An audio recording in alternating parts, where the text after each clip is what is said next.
Hello అండి. ఈ వీడియోని చూస్తే మీకొకటి అర్థమైతది. అయితే ఈ గుడి యొక్క ప్రత్యేకత ఒకటి చెప్తా. గుడికి పక్కనే శ్మశానం ఉంటదనమాట. దాని పక్కనే శివాలయాన్ని కట్టారు. స్వామితో పాటు అమ్మవారు, వినాయకుడు, హనుమంతుల వారు గూడా ఉన్నారనమాట. అయితే ఇక్కడ మీకు ఈ వీడియోలో ఒక స్పెషల్ కనిపిస్తుందా? కనిపిస్తే అదేంటో కామెంట్ సెక్షన్‌లో తెలియజేయండి.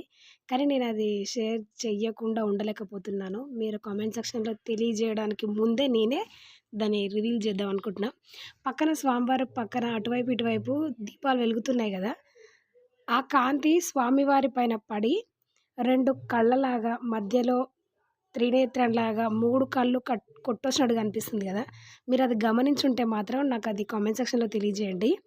నాకు చాలా అంటే చాలా హ్యాపీగా అనిపిచ్చింది. అట్లా చూడగానే 2 కళ్ళు మధ్యలో త్రినేత్రంలాగా అనిపించింది.